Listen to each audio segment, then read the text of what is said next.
Ayan guys, magandang araw sa atin lahat dyan at kumusta po kayo, no? Sana ay nasa mga mabuti ho tayong mga kalagayan guys. Yan. So this is Laking Davao once again guys, and welcome back to my channel.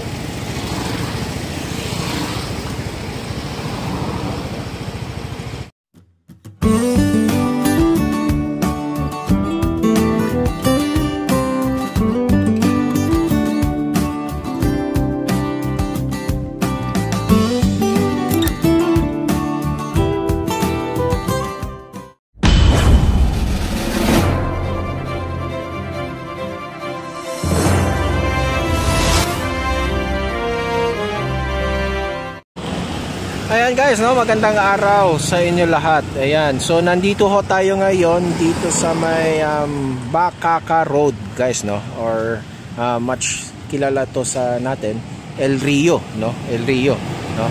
We are just beside this Rolling Hills Village, no. Isa rin sa pinaka parang usual na name, no, especially doon sa mga elderlies. Pag sinabi itong lugar na ito, Rolling Hills kaagad, no. So, dito ho tayo ngayon para i-update itong isa sa mga ginagawa ng ating homegrown, no, na developer na itong Aeon Lux.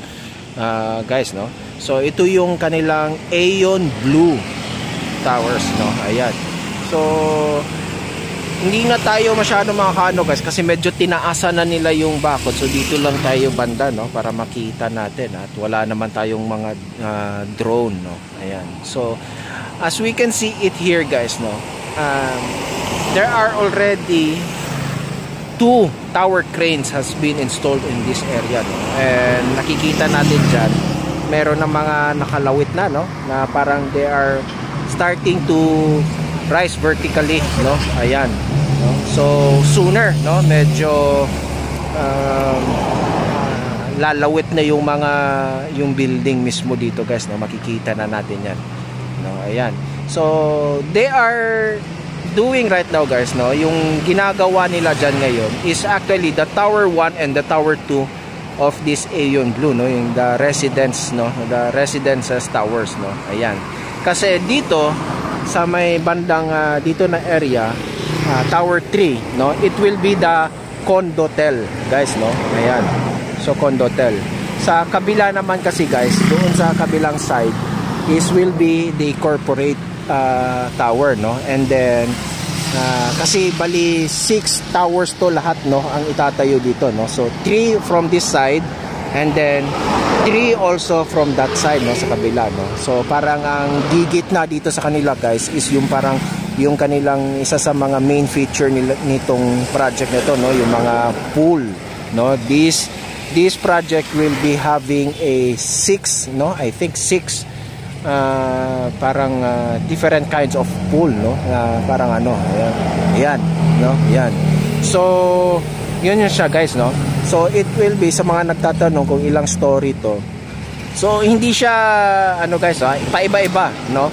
Pero actually itong tatlong towers na itatayo dito on this side, tower 1, 2 and 3, I think they will be the same, no.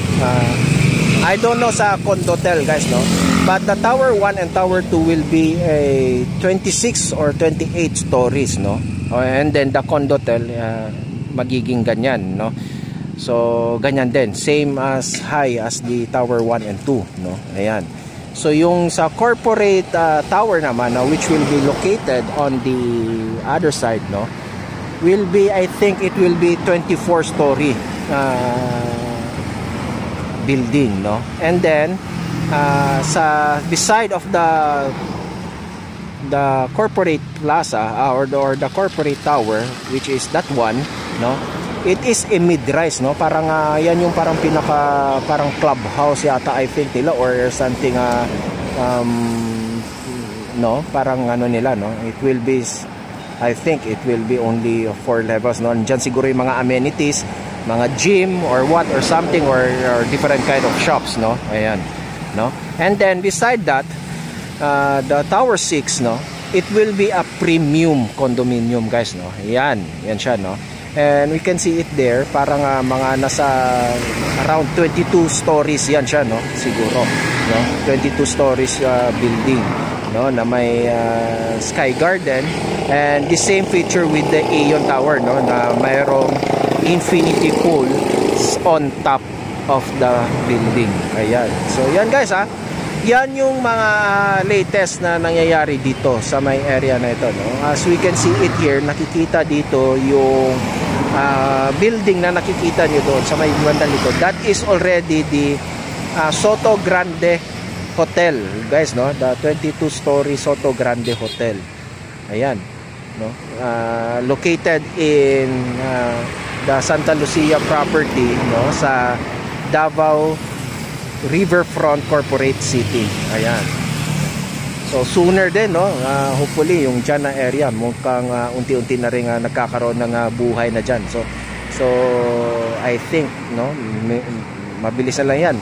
Ang pinakamagandang gawin dyan para sa akin sa Santa Lucia is anuhan nila sa gobyerno, no, na to put a route, no, especially doon sa bagong ilalabas next year, no, na yung ating Davao City bus system, no, na maglagay sila ng ruta dyan. Kasi kapag naglagay na sila ng route dyan na something may kanilang serve as their para sa no, yung sa transportation nila, no, needs, no. So I think that area will become will become busy already, no? So magsusulputan na rin dyan yung mga different kind of corporate towers. Yan, no. So yan ang pangyayari dito, guys, no. So yan, pagka dinere-diretso natin to, ang labas na natin ito, guys, is papuntang Bahada na, no, which is malapit ka na doon sa Abriza and the Victoria Plaza. Dito naman sa kabila is will be going to the CP Garcia Highway. Ayan.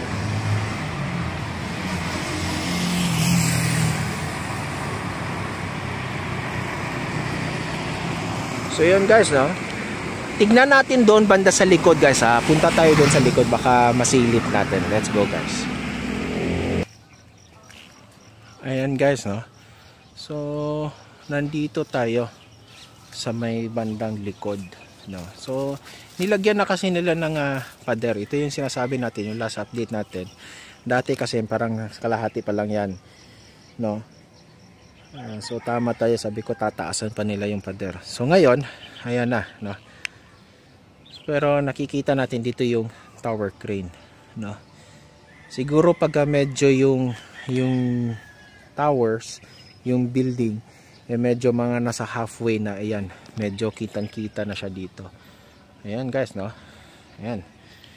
Yung ating Davao River, no, medyo mataas ang tubig at kulay tsokolate dahil maulan nga, no, these days, no, especially at the afternoon and the night time, no. So yung mga ano dyan, guys, ingat-ingat, especially dyan sa mga nakatira beside the river banks, no. Ayan, medyo pag napansin nyo at yung tubig ng ilog ay medyo nasa above na, no, beyond ano na.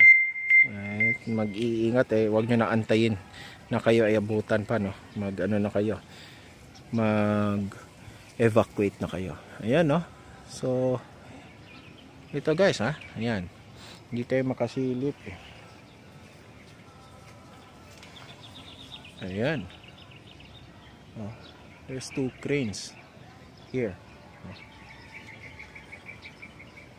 So ito yung sa pinaka side niya. Ayan, a lot of load works here happening, no. So nakikita ko nga dito, guys, parang nasa second level na sila, no, inside.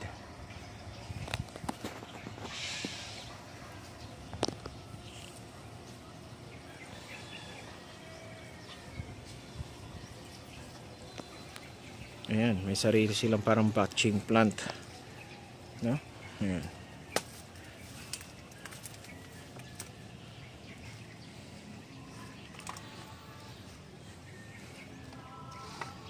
So, yan. So, yung area na yan is the Davao Riverfront Corporate City na. Yeah. Later on din yan yung sinasabi ko na medyo nagkakaroon na ng buhay dyan na area. So, ganyan yan no? Lately. Sunod-sunod na yan, no? Maybe biglang magsusulputan na yung mga ano dyan. Especially pag nagkaroon na talaga yung sinasabi ko. If itong yung management or the ng Santa Lucia, they should have to give access sa LGU or para sa kanilang public transport. Yan kasi yung problema sa area na yan, guys Kaya siguro sa napansin ko, kaya din hindi dyan itinayo ni Santa Lucia yung kanyang mall. Yun sana ang pinakamaganda dyan Pagka dyan niya itinayo sana yung Santa Lucia Mall, malamang at sa malamang ngayon ang daming take cranes na nakatayo dyan, kanya-kanyang construct dyan.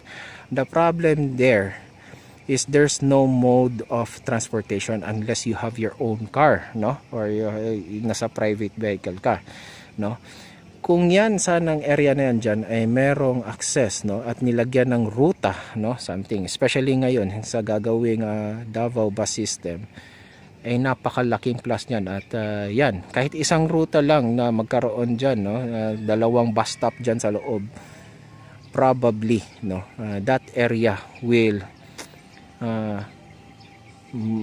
magiging boom kaagad, kasi yung mga tao yan yung dapat kailangan may access sila, not everyone has their own cars, so yan, kahit nga yung mga trabahante nitong mga nandyan, namomroblema sila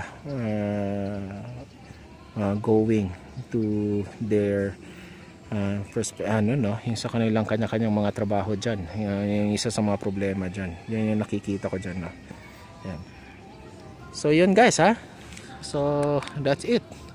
That's our latest update about this Aeon Blue Towers, guys, So may dalawang T-crane na nakakabit, one, and then the other one is there, that's probably, this is the tower 1 here, tower 2 the next one, and then the tower 3 will be a condotel, so yan ang magiging kanyang perspective, guys. Ayan, so 1 and 2 residential building is now under construction, rising up na vertically. Okay, so that's it, guys. Okay, let's go back there sa may harap, guys, tingin tayo doon. So ayan, guys, so dito tayo pumasok, guys, yan, dito tayo pumasok. Kanina nandun tayo sa may likod, sa may river side.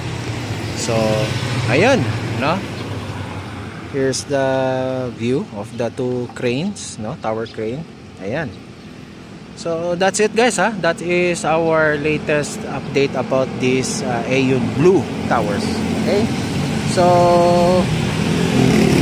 please like and share this video, guys, and sa mga hindi pa nakapag-subscribe, please do so. Subscribe na rin po kayo, and hit nyo na rin yung notification bell para ay ma-notify kayo every time I will upload a video tungkol sa mga development na nangyayari dito sa Davao, lahat, ayan. So yun, thank you so much, guys, sa aking punting paalala na tayo ay mag-iingat sa ating mga pang-araw-araw na mga ginagawa, dahil yung mga mahal natin sa buhay, guys, huwag niyong kakalimutan yan, at yan sila ay nag-aabang sa atin hanggang tayo ay makauwi ng matiwasay. Okay, so that's it, guys. This is the King Davao once again. Thank you so much. God bless us all, and adios.